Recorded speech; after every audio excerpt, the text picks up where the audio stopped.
Une acclamation pour notre Seigneur Jésus-Christ. Il nous a encore donné le souffle de vie pour être ici ce matin. Saluez-vous les uns les autres. Dis shalom frère, shalom sœur, Dieu te bénisse.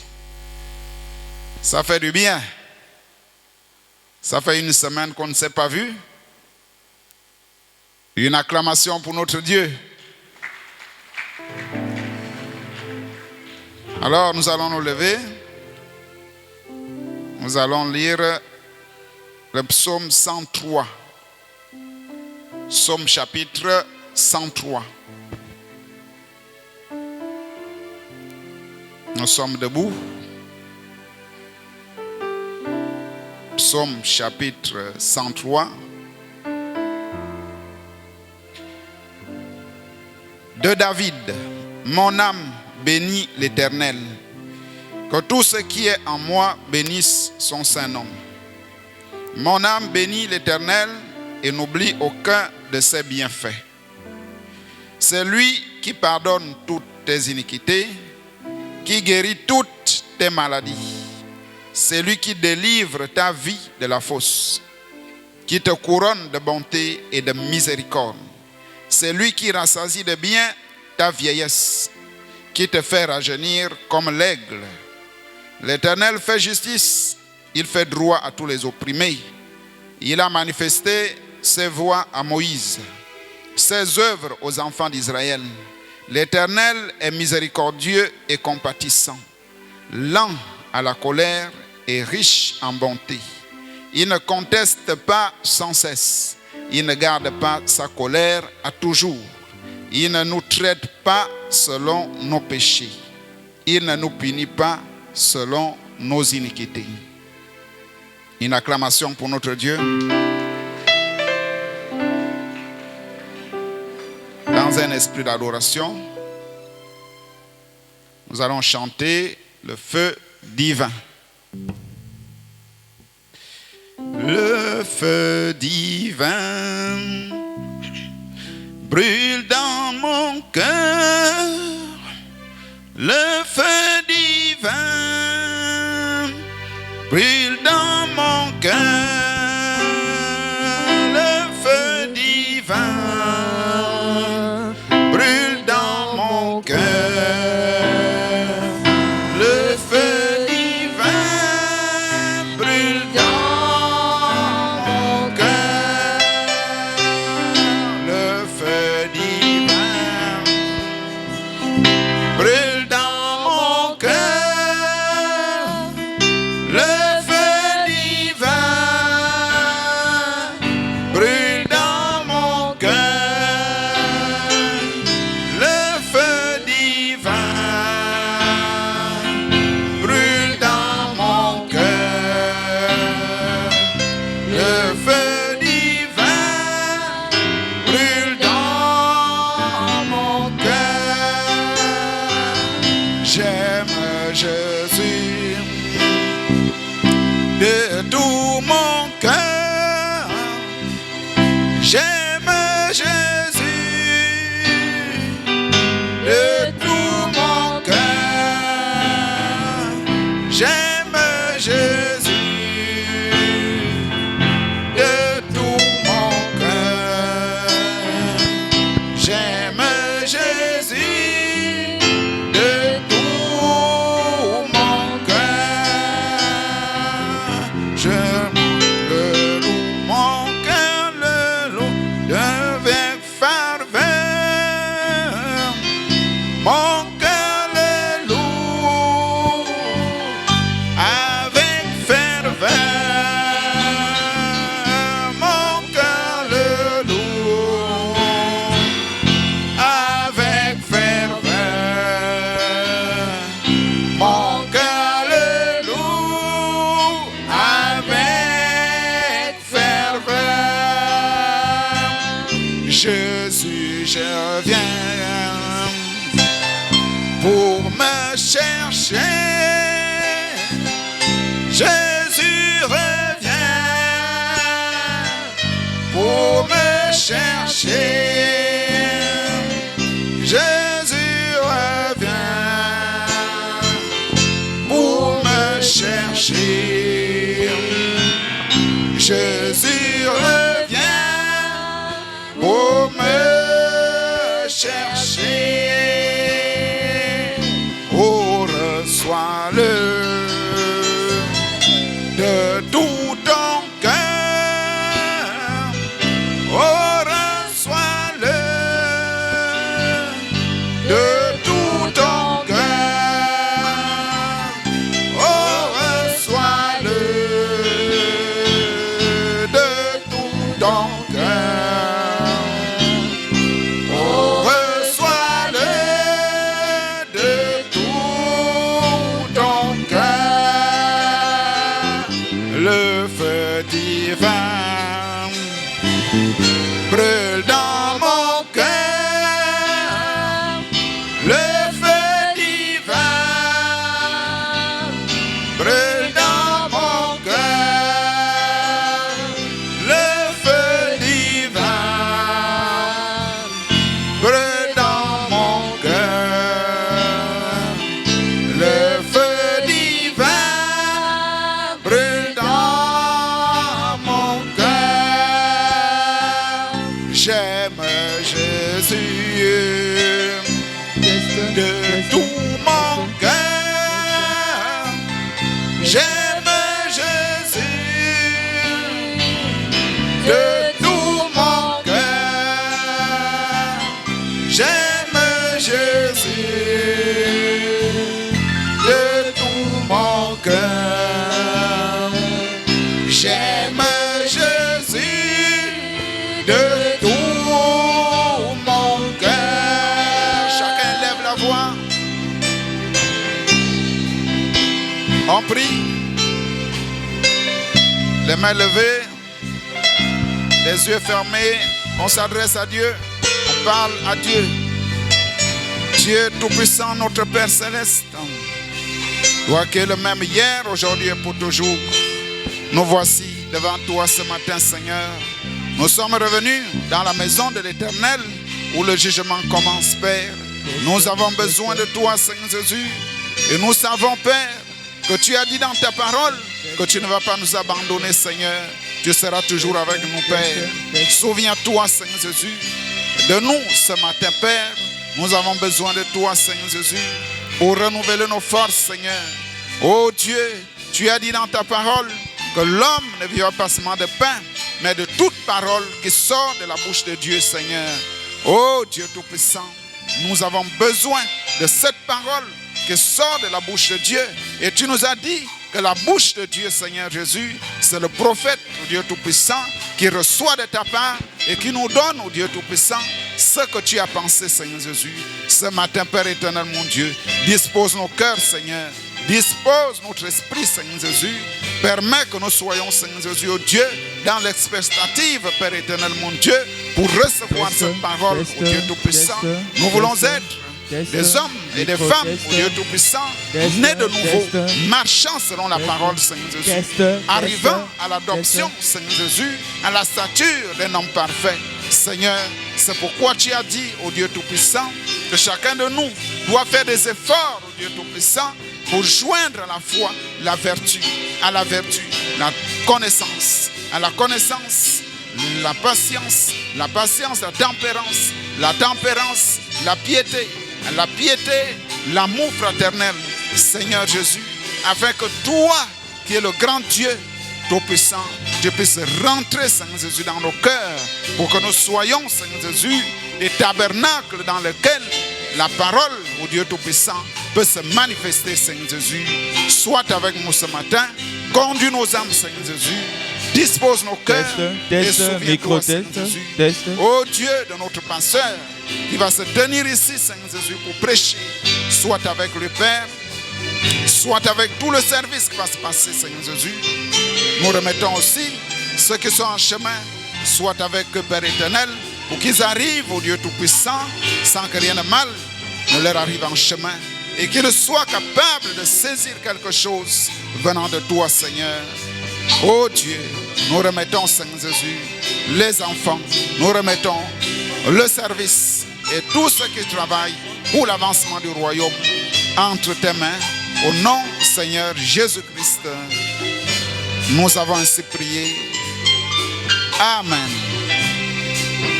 On acclame le Seigneur Jésus. On acclame, on acclame, on acclame.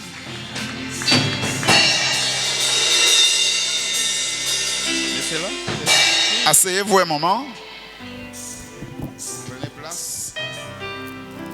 Test. Pour tous ceux qui vont passer au micro, évitez de les déplacer. Évitez de déplacer les micros, bien de les déformer. Laissez les micros tels qu'ils sont. Vous allez seulement vous mettez, vous chanter. Shalom, l'épouse du Seigneur Jésus-Christ. Shalom.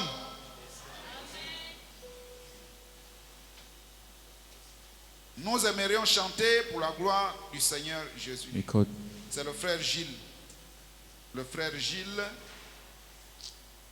Élisée, le frère Séraphin Gilles et le frère Séraphin Bunzanga. On acclame le Seigneur Jésus.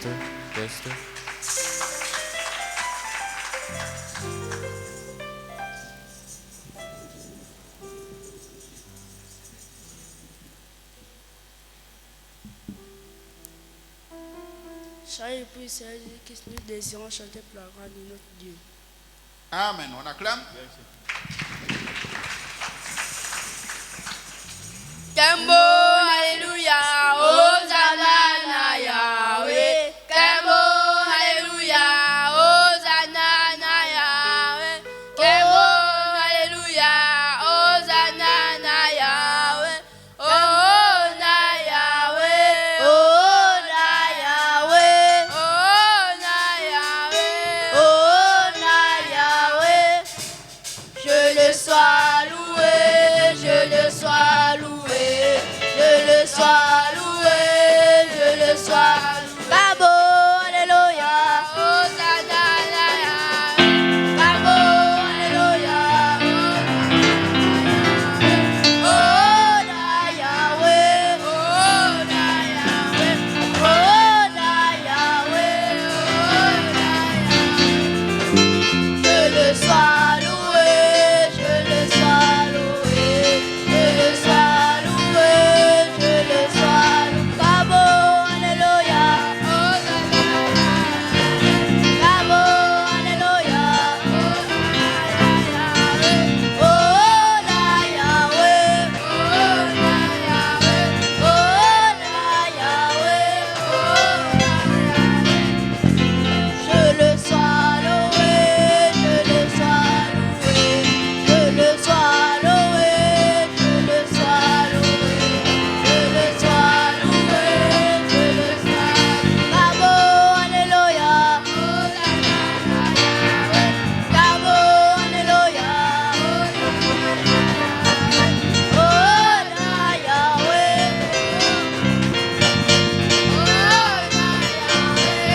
oh, na Yahweh, je le sois loué, je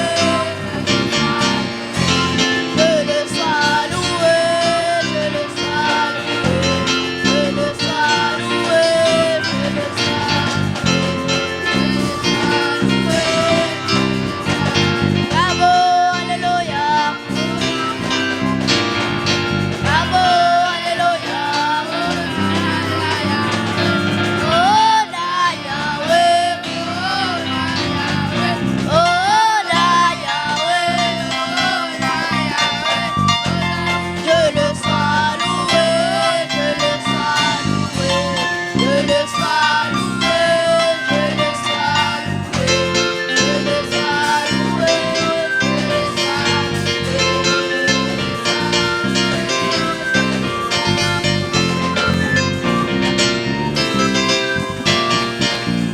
On acclame le Seigneur Jésus. On acclame très fort. Nous allons nous lever, nous allons chanter. Chaque promesse de la Bible est mienne. Nous chantons. Chaque promesse dans la Bible est mienne. Chaque chapitre, chaque verset, chaque signe. Et je crois en l'amour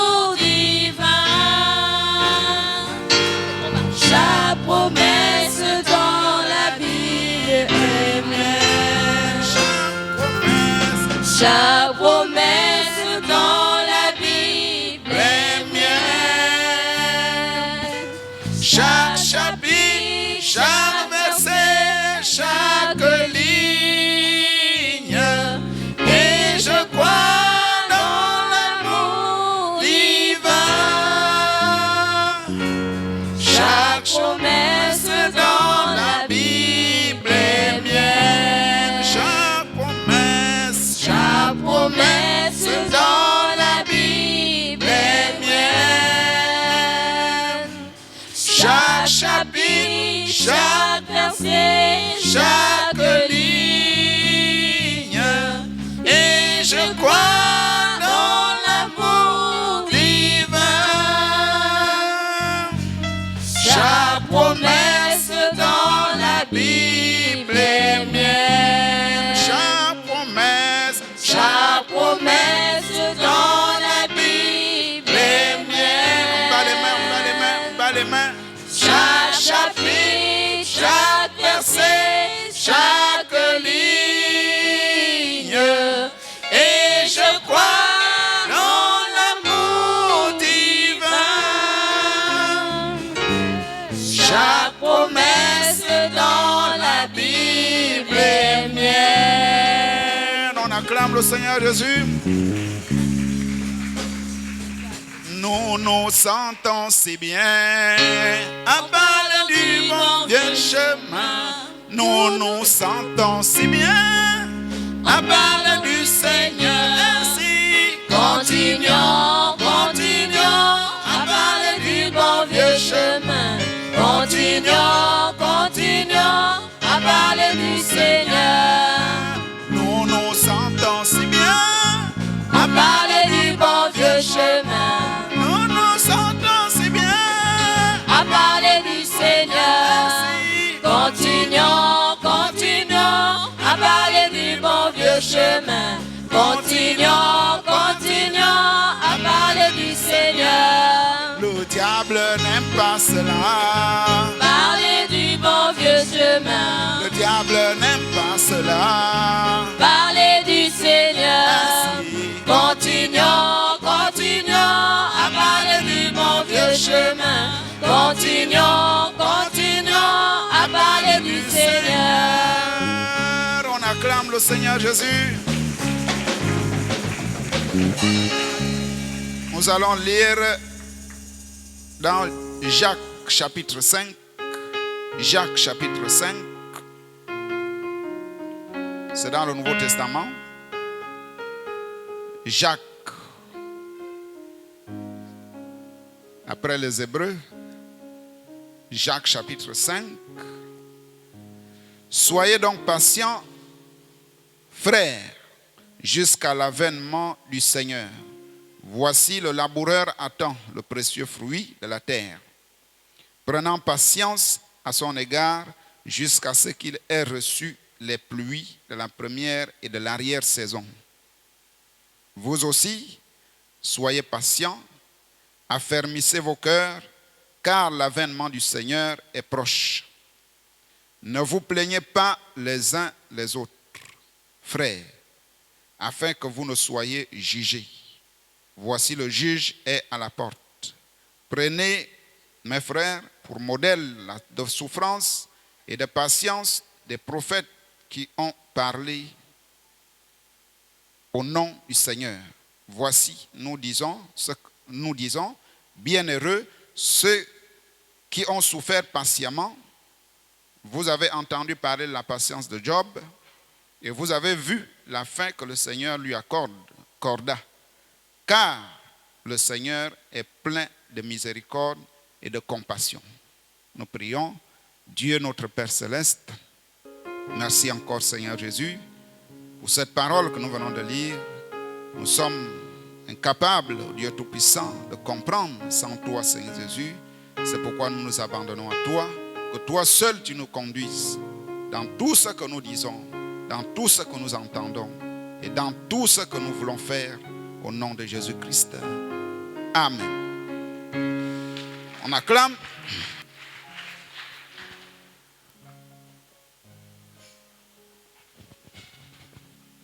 Shalom encore. Shalom une fois de plus. Une acclamation pour notre Dieu. Quand on dit une acclamation, il faut acclamer. Ne regardez pas les autres. Chacun de nous est acteur. Donc quand on vient ici, chacun participe. Alors, rappelez-moi le thème. Le thème de l'école du dimanche, nous sommes en train d'aborder, c'est L'édification de l'homme intérieur ou la statue de l'homme parfait. on acclame le Seigneur Jésus. L'édification de l'homme intérieur. Nous commençons toujours par là. Et tout le monde sait de quoi il s'agit. L'homme intérieur, c'est quoi? L'homme intérieur, il s'agit de... Ça doit être comme la récitation. Oui? La théophanie. La théophanie, on acclame. La théophanie, c'est de ce corps-là dont Jésus disait, je m'en vais au Père pour vous préparer des places. Je m'en vais vous préparer une place afin que là où vous serez, là où je serai, vous aussi vous soyez à cet endroit-là. Il ne s'agissait pas d'un bâtiment comme ça. Il s'agissait de la théophanie. Et Pierre, quand il arrive, il dit, nous, les croyants, nous devons faire tous nos efforts. Ce n'est pas seulement venir à l'église, chanter, non. Chacun doit faire des efforts pour que l'homme intérieur soit bâti, c'est-à-dire la maison, là où Dieu habite. Et nous sommes en train d'aborder quel sujet? Oui, le sujet c'est La patience. la patience.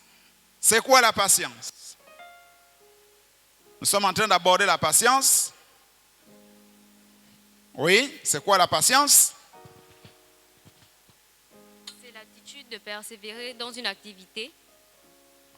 L'attitude de persévérer. Donc il y a le mot persévérer qui veut dire continuer sans relâche.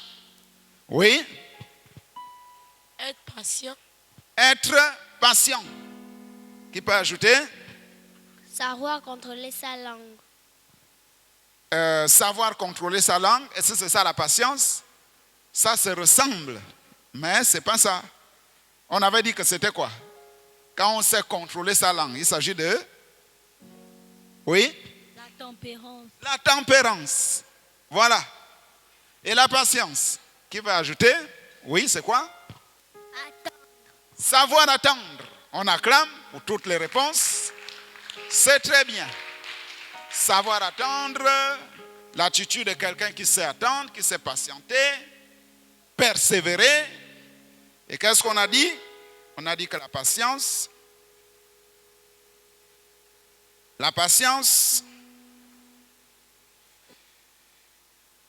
c'est le fait de résigner. C'est-à-dire supporter sans protester. C'est-à-dire, quelque chose arrive, tu supportes sans contester. Quelqu'un t'insulte, tu es là. En fait, vous allez voir que entre la patience et la tempérance, les deux se ressemblent. Les deux ont un point commun, quelque part. Nous allons voir ça. Donc, le deuxième point, c'est la persévérance, c'est-à-dire savoir supporter patiemment quelque chose. Et ce sont ces deux points-là que nous allons aborder tout à l'heure. Le prophète dit, alors, dans la statue d'un homme parfait, prêché le 14-10-1962, on acclame. Il dit, alors, paragraphe 231. Alors, après cela, il dit après la patience, après cela, quatrièmement, donc nous sommes à la quatrième vertu. Après la foi vient quoi? Qui peut rappeler? Après la foi vient La vertu. la vertu. Après la vertu vient, oui, La connaissance. la connaissance. Après la connaissance, La tempérance. la tempérance. Après la tempérance, La patience. la patience. Donc c'est là où nous sommes. Et nous avons vu que pour arriver à la foi, c'est-à-dire pour commencer l'échelle des vertus, on passe par la nouvelle naissance. Si vous vous souvenez, nous avons parlé de la justification, la sanctification et du baptême du Saint-Esprit. Donc avant de traverser pour arriver aux vertus, tu arrives d'abord à naître de nouveau. Donc nous sommes à la 4e vertu. Le prophète dit, quatrièmement, vous avez entendu parler. Non, je ne suis pas là. C'est ça. Oui. Alors, après cela, quatrièmement, vous voulez joindre à la patience à votre foi. Si vous avez la foi, elle produit la patience, dit la Bible. Voyez-vous? Ainsi, ceci, c'est la patience. Maintenant, la chose suivante qui va construire cette stature, vous savez, Dieu a des matériaux véritables dans son bâtiment. Donc, les matériaux du bâtiment, de l'édifice qu'on appelle l'homme intérieur, qu'on appelle la théophanie, qui peut me donner ces matériaux-là. Il s'agit de quoi? Les matériaux de cet édifice, c'est quoi? Oui, il y a un doigt là-bas. Toujours les frères. Oui, quels sont ces matériaux? Saint-Esprit. Le Saint-Esprit. Oui. Les 7 vertus. Les 7 vertus. Les matériaux qui construisent le bâtiment théophanie, ce sont les 7 vertus qui arrivent, qui font que l'homme arrive à la stature d'un homme parfait. En commençant par la foi. On acclame le Seigneur Jésus. C'est ce que le prophète dit ici.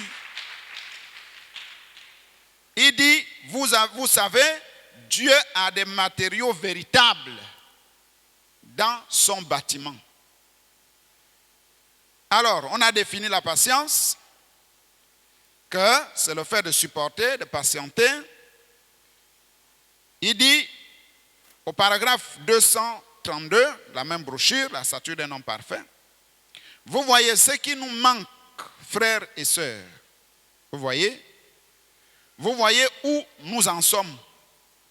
Il dit, voyez-vous, nous avons la gloire, nous avons des cris de joie et différentes choses parce que nous avons la foi. Mais lorsque nous arrivons à ces choses ici, Dieu ne peut pas nous construire pour former cette stature. Il ne peut pas nous amener à cette sorte d'endroit.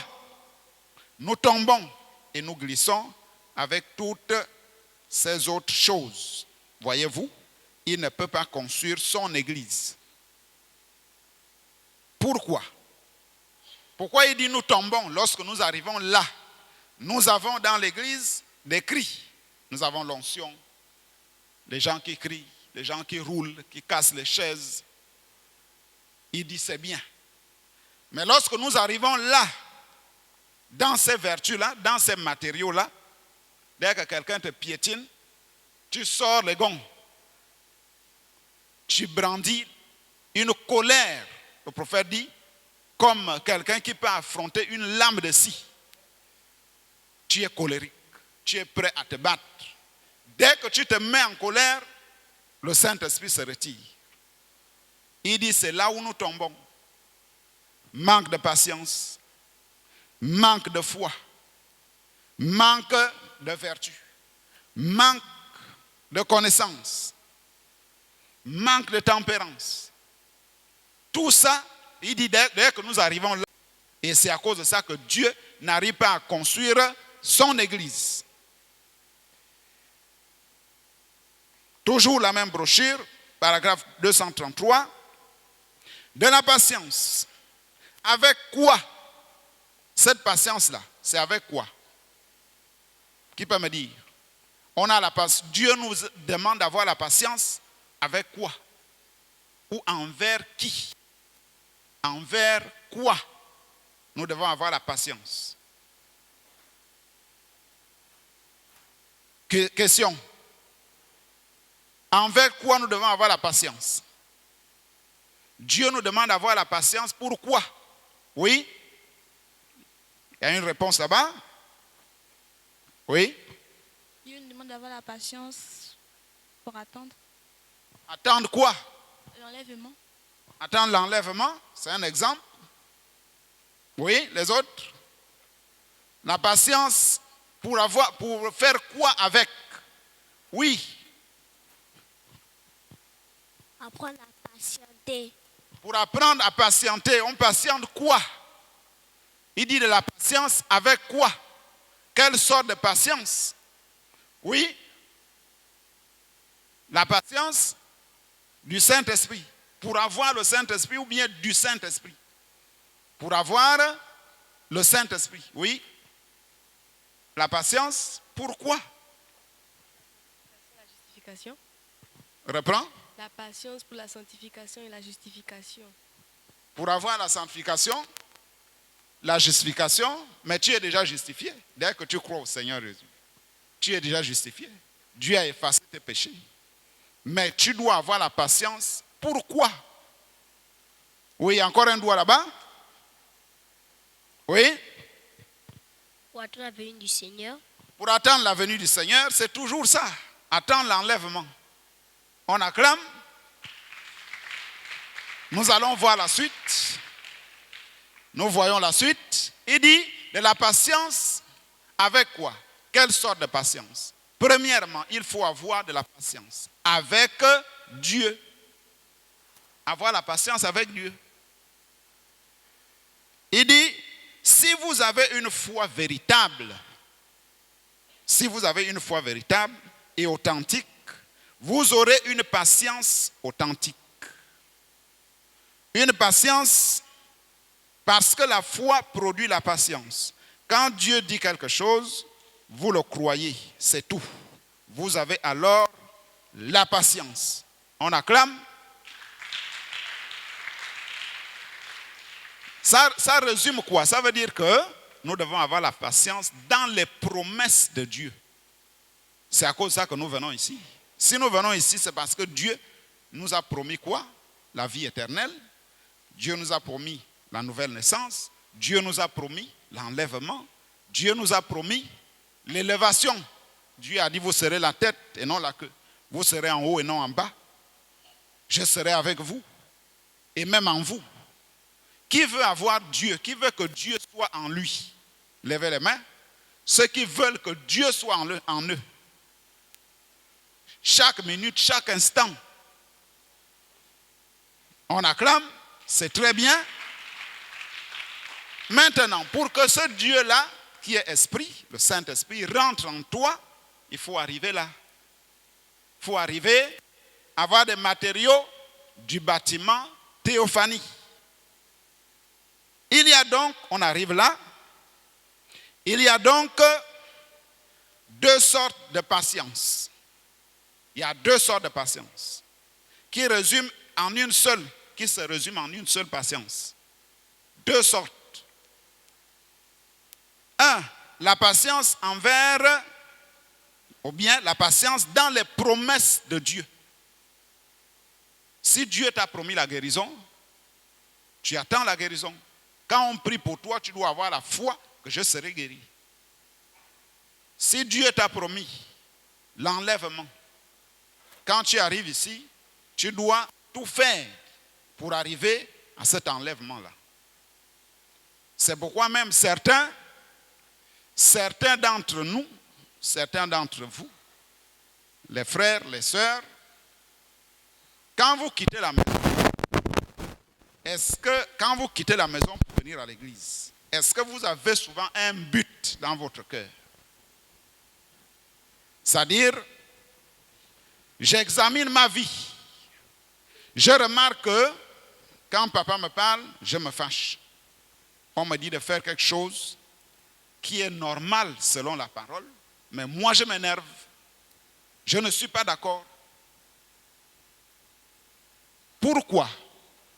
Parce que tu n'as pas encore les vertus. C'est à cause de ça qu'on nous demande de lire la Bible. Quand tu lis la Bible, tu ne lis pas comme un livre d'histoire. Tu lis et tu retiens des choses.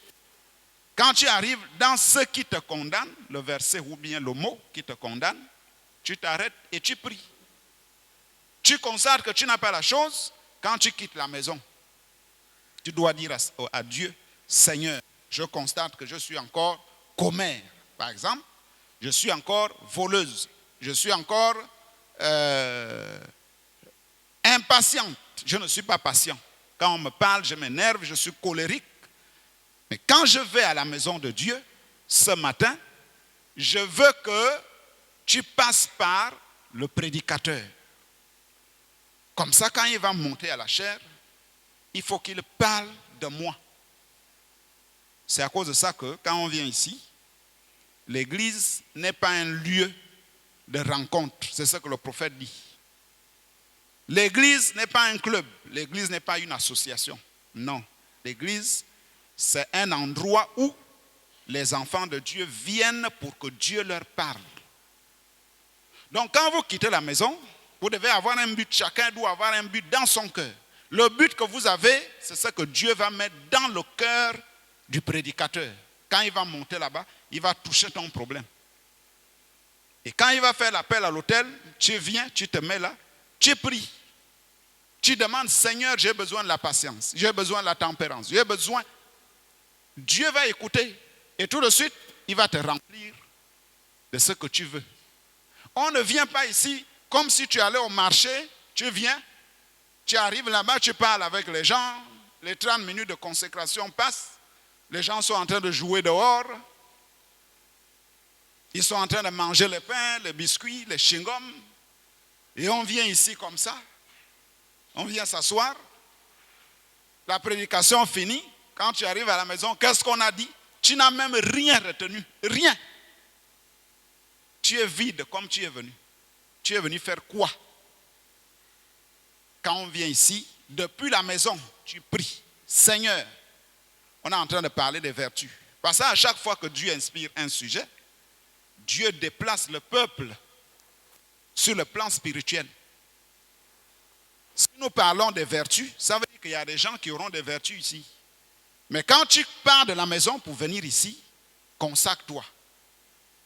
Mets-toi en consécration. Je n'ai pas le Saint-Esprit. Je n'ai pas la patience. Je n'ai pas la tempérance. Seigneur, je suis en train d'aller à l'église. Aide-moi. Passe par le chantre. Passe par le musicien. Passe par le prédicateur. Et dès que tu arrives ici, les 30 minutes, tu rentres. Tu pries. Tu lis la Bible. Tu médites. Et dès que le prédicateur va passer là-bas, il va toucher ton problème.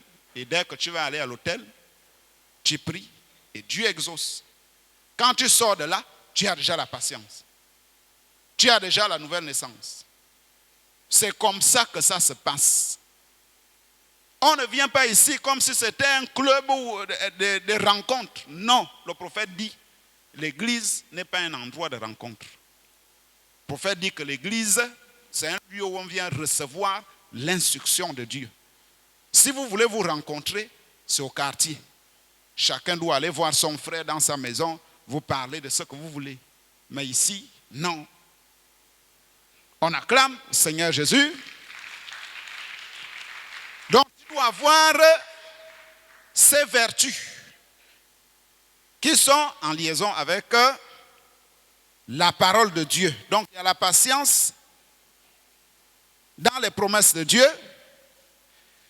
Nous voyons la patience de Noé. La patience de Noé dans la brochure La stature d'un homme parfait, prêché le 14-10 1962, on acclame. Noé avait la patience, paragraphe 237. Noé avait la patience, oui. Noé avait une véritable patience, selon Dieu. Dieu a dit, je vais détruire ce monde par la pluie. Et Noé a prêché pendant 120 ans. Beaucoup de patience. Même pas de la rosée est tombée du ciel.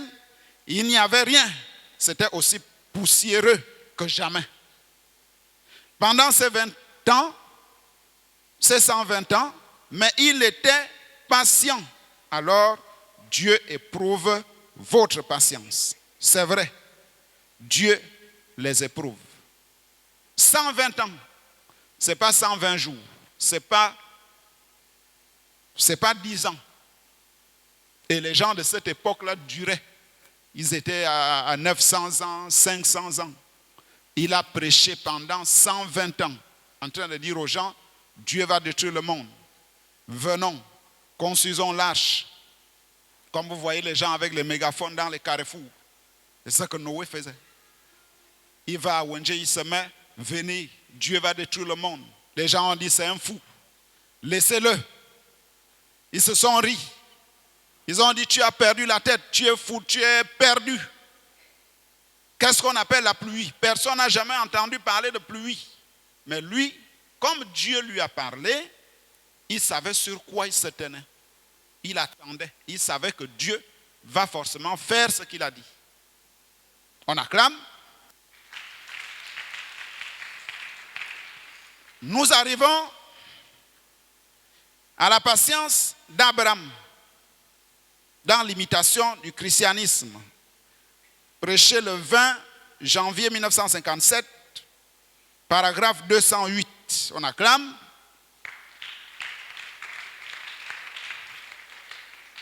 Il dit en effet, Abraham appelait les choses, écoutez, qui n'étaient pas. Le cas de guérison divine en Abraham n'était pas. Il a accepté la promesse. Et après, ça a pris 25 ans avant qu'elle se réalise. 25 ans, à l'âge de 75 ans, il a reçu une promesse. À 100 ans, le bébé est né. Est-ce que vous voyez ça? Mais il y a des gens, quand Dieu dit, tu auras telle chose, la personne n'arrive pas à patienter. Vous voyez, là où nous sommes là, le bâtiment là, il y a des gens qui ont cotisé. Ils étaient assis comme vous ici. Quand on a dit, on achète les carreaux, donnez 10 000, donnez 1000 francs, ils ont donné.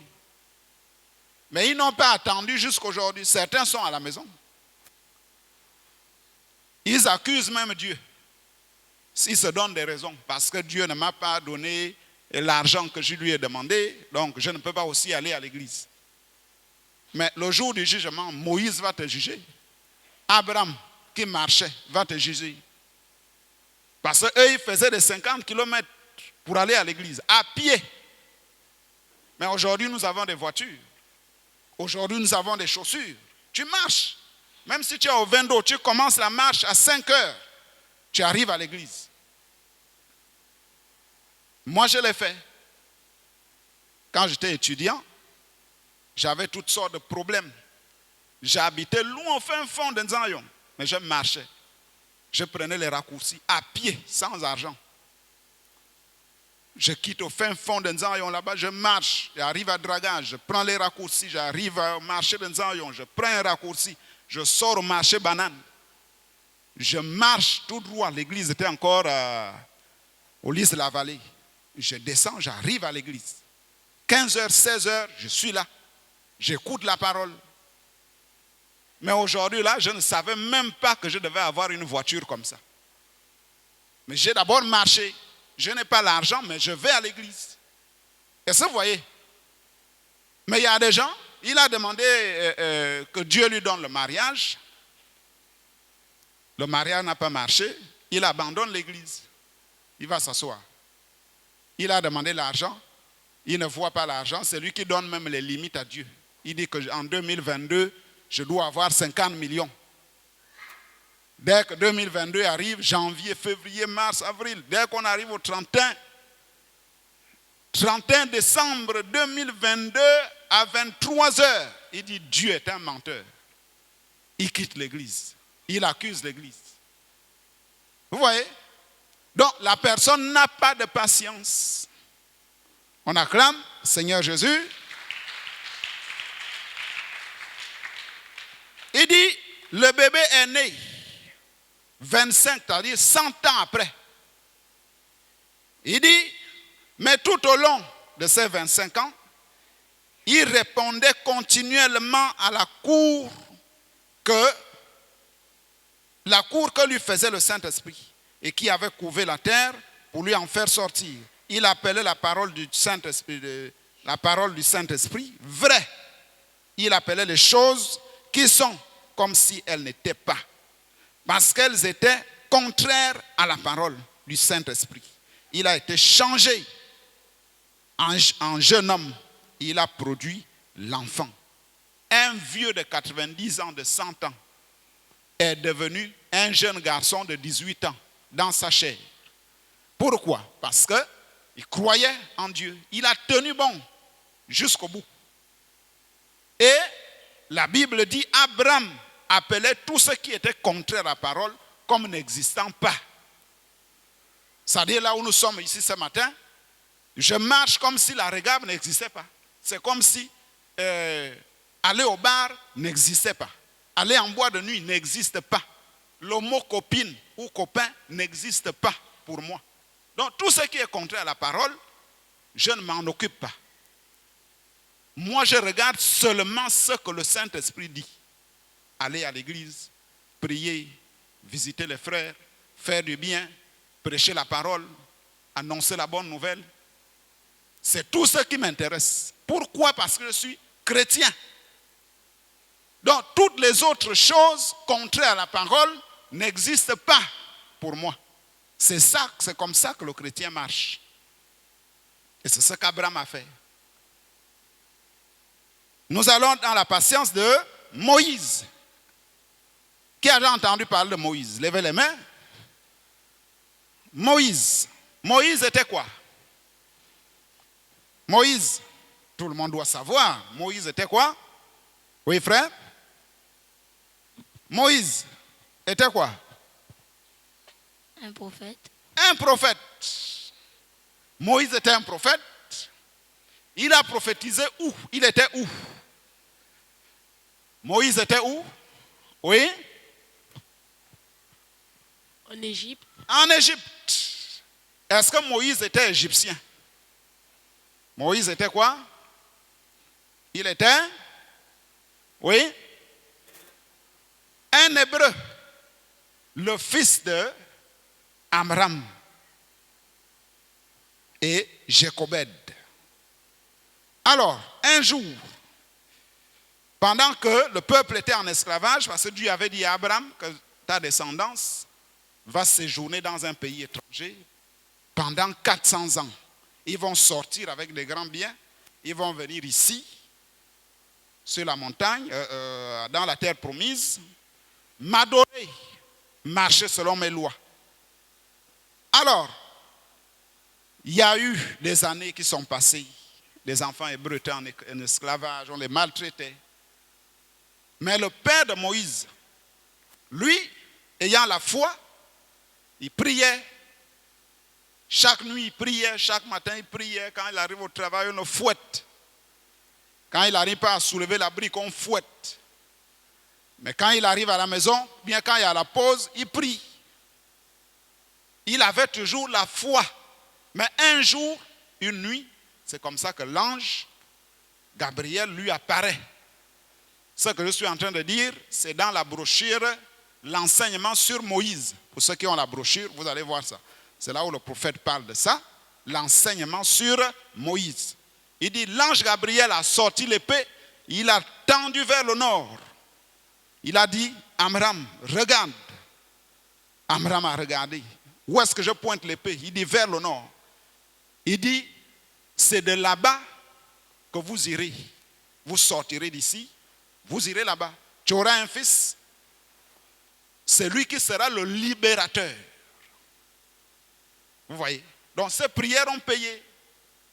Et comme il avait l'expérience, il ne doutait plus. Pendant que les autres pleuraient, les autres étaient maltraités, lui, il était en joie. Quand il va au travail, même si on le fouette, il est toujours en joie, il chante. Mais toi, tu es comment? Tu as quel problème? Les autres, on les fouette, mais toi, tu es toujours en joie. Il dit non, il n'y a pas de problème. Il savait que le libérateur arrive. Et dès que le libérateur est né, Moïse, tout ce qui s'est passé, on a mis l'enfant sur les eaux parce qu'il y avait la persécution. Un jour, Moïse sort, il veut commencer l'œuvre sans attendre Dieu. Et il a tué un homme, il a fui. Parce que si Pharaon savait que Moïse avait tué, Moïse devait faire la prison. C'est comme ça que Moïse a fui. Il s'est retrouvé dans un désert, chez Jéthro, un homme qui l'a accueilli. Après, quelques jours ou des années, Moïse était en train de faire le travail chez la personne qui l'hébergeait. Il gardait les moutons. Et c'est comme ça qu'un jour, quand il repart avec les moutons pour les accompagner manger, il voit maintenant un buisson ardent, un buisson en feu. C'est comme ça que l'ange de l'Éternel lui parle. Il dit, il est temps pour aller délivrer Israël. Moïse dit, je ne sais pas parler. Il dit, non, c'est moi qui ai créé la langue. Je ne suis pas intelligent. Il dit, non, je serai avec toi. Mais ton frère, Aaron, sera prophète, mais toi, je te fais Dieu. Et nous avons écouté ici que le buisson, qui est la colonne de feu, est rentré dans Moïse. C'est comme ça que Moïse se retrouve face à Pharaon. On acclame, on acclame.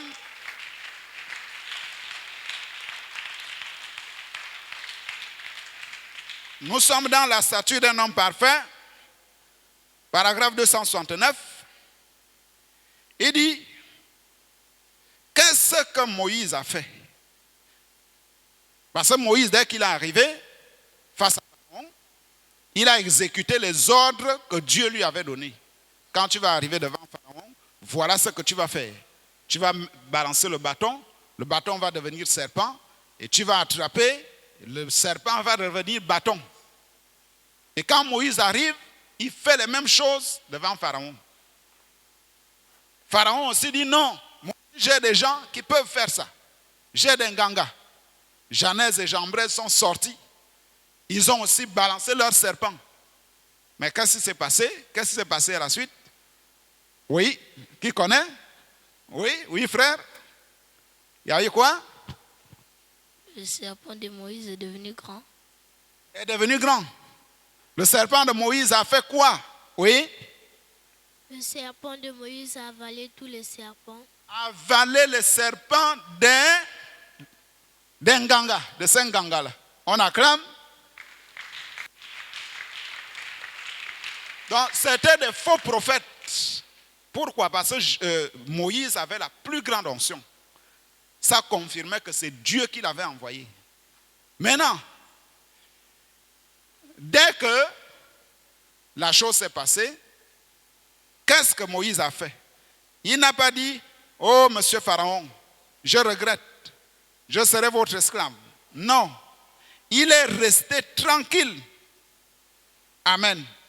Il est resté à sa place. Dieu a dit, il n'y a point de doute dans son cœur. Reste tranquille. Je te montrerai quelque chose. Quand vous avez fait exactement ce qu'il a dit de faire et qu'il vous semble que cela a mal tourné, restez tranquille. Soyez patient. Parce qu'à chaque fois que Moïse allait rencontrer Pharaon, il y avait toujours des difficultés. Pharaon endurcissait le cœur. Et c'est Dieu qui endurcissait le cœur de Pharaon. Et à chaque fois, c'était comme ça. Mais Dieu a dit, reste tranquille. Jusqu'à ce que le peuple est sorti. Pourquoi? Parce qu'il y a eu des fléaux. Dieu a envoyé des fléaux qui tourmentaient maintenant le peuple d'Égypte. Pharaon était obligé de dire, allez, partez. Malgré ça, il a encore poursuivi le peuple jusqu'à ce qu'il s'est englouti dans la mer Rouge. Nous avons aussi la patience. Il y a aussi la patience de Daniel. La patience de Daniel, nous irons un peu vite. Tout le monde sait ce qui s'appelle Daniel. C'est qui Daniel? Qui a déjà entendu parler de Daniel dans la Bible? Il s'agit de qui? Oui, Daniel. C'est un prophète qui était où? Il était où? Oui, à Babylone, quand le peuple d'Israël s'est retrouvé en esclavage. Nous sommes toujours dans la statue d'un homme parfait, paragraphe 288. On acclame.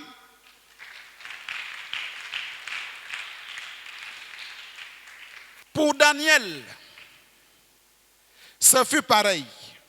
Daniel avait la patience. Certainement, il n'allait pas abandonner. Non, monsieur. Pourquoi? Parce qu'on disait, celui qui prie encore, on va le prendre, on va le jeter dans la fournaise ardente. On va le jeter dans la fosse au lion. Mais Daniel a tenu bon malgré ça. C'est comme nous, ici on va dire un jour, il n'y a plus d'église. On va fermer les églises. Est-ce que c'est à cause de ça que tu vas abandonner? Non. Même si tu es à la maison, tu pries. Nous passons. La patience d'un enfant de l'école du dimanche. Nous allons dans Hébreux chapitre 2. Hébreux chapitre 2. C'est pourquoi, au verset 1, c'est pourquoi nous devons d'autant plus nous attacher aux choses que nous avons entendues, de peur que nous ne soyons emportés loin d'elles. Les choses que nous avons entendues, c'est quoi? C'est la foi, c'est l'enlèvement, c'est la sanctification, être saint. On nous a dit ça ici. Alors, qu'est-ce qu'un enfant d'école dimanche doit faire? Vous devez patienter jusqu'à l'âge de quitter l'école du dimanche pour assister uniquement au grand culte. Parce qu'il y a des gens ici, il y a des enfants qui se croient déjà grands. Il quitte l'école du dimanche, il n'a même pas encore 20 ans ou 22 ans. Il va à la réunion des grandes personnes. Si on lui pose même une simple question, Gershom c'est qui? Il ne saura pas. Balthazar c'est qui? Il ne saura pas. Mais il se dit déjà grand chrétien. Il va entendre le sceau, le 7e sceau. Mais les petites choses, il ne connaît même pas. Même la prière, il ne connaît pas. Vous êtes pressé, pourquoi? Attendez. Donc un enfant de l'école du dimanche doit attendre le moment de quitter l'école du dimanche pour assister uniquement aux grandes réunions. La patience pour terminer les études, avoir des diplômes pour travailler plus tard. Tes parents t'ont mis à l'école, mais tu refuses d'étudier. Quand tu arrives à l'école, tu marches maintenant avec les voyous. Tu arrives à la maison, tu abandonnes le cahier, tu n'étudies plus. Pourquoi? Les païens ont des 10, ont des 20, ont des 15, mais toi tu as 2, 6, 0. Ça fait honte, alors que Dieu a dit, vous serez la tête et non la queue. Les enfants de l'école du dimanche doivent patienter pour obtenir les bénédictions spirituelles, c'est-à-dire les promesses de Dieu. Il faut patienter. Dieu t'a promis la nouvelle naissance. Reste là jusqu'à ce que tu verras toi-même les fruits de la nouvelle naissance. Tu as la paix, tu as la joie, tu as la patience. Tu peux supporter quelqu'un qui est en erreur. Voilà. Tu peux savoir que là, j'ai la tempérance, j'ai la patience. Mais sans ça, il faut attendre. La patience pour obtenir l'âge pour aller en mariage. Il y a des gens ici, il y a des frères et sœurs dans l'école du dimanche qui s'envoient des messages, qui s'envoient des lettres. Tu es encore en 6e, tu es encore en 4e, tu n'as même pas l'âge d'aller en mariage. Et nous savons ici comment le mariage se passe. Tu veux te marier, est-ce que tu as le travail? Le pasteur va te demander, est-ce que tu as le travail? Est-ce que tu as une maison? Est-ce que tu as des... Non. Mais toi, tu commences à convoiter les jeunes sœurs de l'église. Ce n'est pas normal. Quand vous faites ça, Dieu, l'œil de Dieu vous voit. Dieu vous voit. Donc, les jeunes sœurs, les jeunes frères de l'école du dimanche doivent attendre l'âge d'aller en mariage. Si tu es une sœur, termine les études. Si un frère veut te fréquenter, dis-lui d'aller passer par le pasteur. Comme ça, le pasteur va lui poser ces questions-là.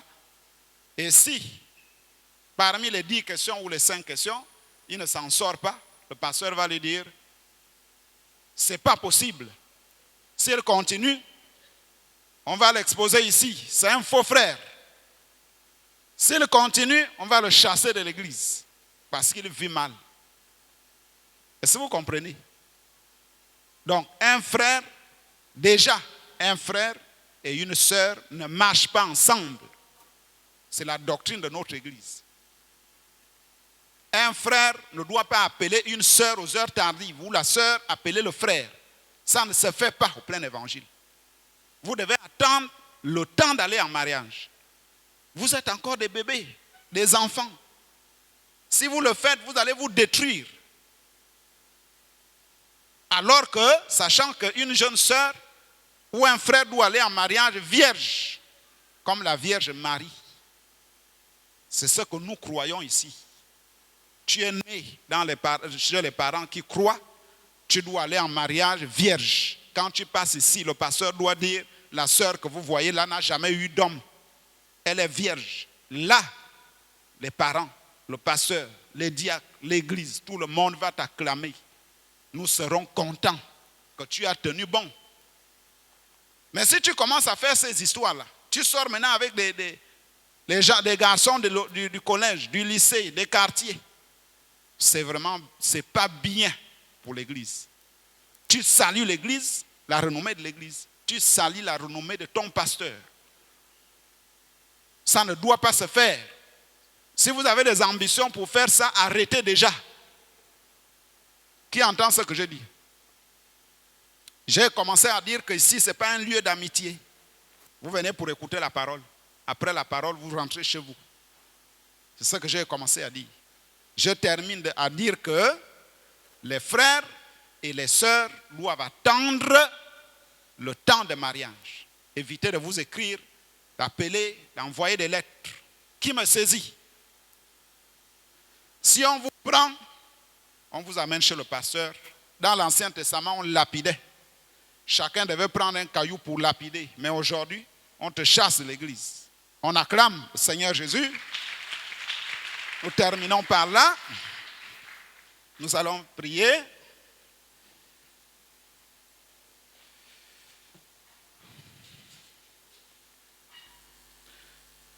Satan, tu ne mourras pas. Non, non, non.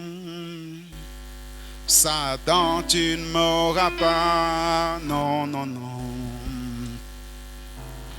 Si Christ est avec moi, qui sera contre moi?